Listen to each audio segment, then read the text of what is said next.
Panahon ng Pasko, panahon din ng mga reunion at pagsasama-sama ng pamilya.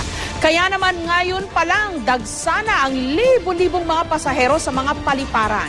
Ngayong araw lang, halos 40,000 na ang naitalang pasahero sa NAIA Terminal 3 pa lang yan.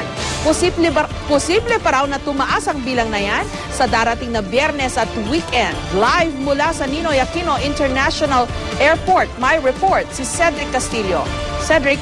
Yes, Jessica, sa unang kalahati pa lamang ng Desyembre o sa first 15 days ng December 2012 ay mas marami ng mga pasahero ang lumipad papasok at palabas ng NAIA terminals kung ikukumpara sa statistics naman ng December 2011. Nakahanda naman daw ang NAIA terminals o ang pamunuan nito para sa inaasahang pagdagsapa ng mga pasahero sa susunod na araw at isang guarantee raw sa mga pasahero ay hindi raw mauubusan ng pushcarts. Parehong kasiyahan at kalungkutan ang mga tagpong amin na saksihan sa NAIA kanina. Alas 5 ng hapon, isa sa pinakaabalang oras sa NAIA Terminal 1. Dagsa ang mga bagong dating, tulak-tulak ang kanilang mga bagahe. Walang patid din ang dating ng mga sasakyang magsusundo. At ang mga naghihintay, tila walang kangawit-ngawit ang mga braso sa pagkakadantay sa railings. Nakausap namin ang balikbayang si Rex, safety officer sa Jeddah at first time uuwi sa loob ng 2 taon. Sa wakas, nasisinghot na raw niya ang simoy ng Paskong Pinoy. Paano ang Pasko ng Pilipinas doon? Kami-kami lang.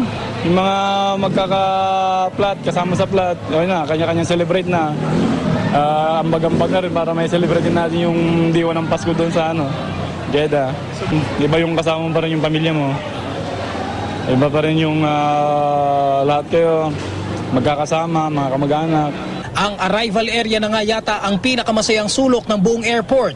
Kahit saan ka pumaling, ngiti at yakap ang makikita. Lalo pa ngayong panahon na pinakaaabangan ng marami. Masaya sa Pinas. Saan po ba kayo galing, ma'am? Sa Dubai.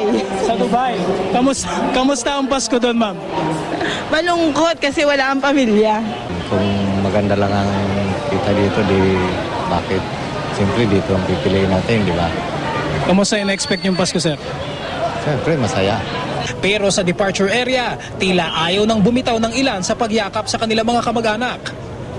Sa unang 15 araw ng Disyembre sa taong ito, tumaas pa ng halos 8% ang daily arrival kumpara noong isang taon. Maging sa Terminal 3 kung saan pumalo sa halos 250,000 ang bilang ng pasahero para sa unang 17 araw ng Disyembre noong 2011. Mas higit pang bilang ang naitala ngayong taon. Yung gusto nilang makapiling ang kanilang pamilya ngayong araw ng Pasko, then siguro kung minsan karamihan ng mga OFWs natin nag-e-end din ang contract by December. So, yung iba dito nag-holiday break dahil yung lalo na yung sa ang bandang US and Europe ang masyadong malamig ang panahon na yung vehicle flow is na nagkakaroon ng congestion. Since maraming flights ang dumarating, maraming umuwi, maraming sumusundo, double up yung traffic enforcers natin. Sabi ng MIA, dagsaman ang mga pasahero. Sapat pa rin ang mga trolleys na magagamit. May karagdagan daw kasing 1,500 baggage carts bilang donasyon sa terminal. But the problem is when so many people arrive, it's too much traffic. Too much traffic of people. But the facilities? Oh, it's okay. No problem. It's really busy. I had a lot of time waiting for my bag, but apart from that, it's okay. This isn't the worst airport in the world. Oh, no. Far from it. Far from it. Sa tansya ng pamunuan ng MIA, mas dadagsa pa ang mga darating na OFWs ngayong Biyernes hanggang weekend. Kaya paalala ng mga otoridad, alamin at sundin ang mga patakaran para iwas aberya. In place naman yung security natin dito, alerto naman lahat yan. Ang mga tao naman 24/7 naman naka-duty. Ang medical staff natin on call naman yan, parati naman nandito. Meron tayong 24/7 on duty rin. Pati yung operations group natin dito, ganun din. Samantala, matapos mabagsakan ang bahagi ng kisame sa isang fast food chain, ang isang babae nitong Sabado, inutusan ng mga otoridad sa NAIA 2 na gawin muna ang paglilinis bago pa magdatingan ang mga pasahero para maiwasan ang aksidente.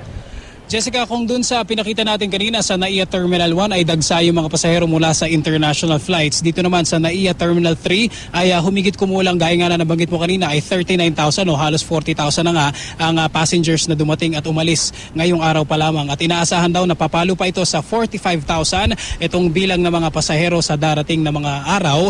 Lalong-lalo pa bago tayo magpasko ay magse-celebrate din tayo ng long weekend, Jessica. Okay, Cedric, ang tanong siguro kung meron bang ipinatutupad na karagdagang measures para mapabilis yung traffic ng mga tao dyan sa NAIA, no, sa lahat ng airport natin. Kasi kung yung dati lang ang ipatutupad, obviously kulang kasi nga may added volume ng mga pasaherong pauwi at paalis, di ba? Well, especially Jessica, dun sa mga paalis, isang added measure, although November 1 pa ito pinapatupad, sinabi sa atin ng pamunuan ng NAIA is yung hindi na pinapatanggal yung mga sapatos bago mag-board dun sa kanilang mga aeroplano o dun sa final check ng mga bagahe. Ito yung isa sa mga measures na ipinapatupad nila. Pero sa ngayon, ang sinasabi nila is patuloy pa rin daw kung ano yung mga measures na pinapatupad nila, like yung mga baggage check, yung pag-frisk sa mga pasahero. Patuloy pa rin naman daw ito. At in fact, yung sa security daw sa loob ay hindi naman daw nila nakikita o hindi daw nakikita ng MIA yung need para sa additional personnel dahil enough naman daw ito. Yun nga lang,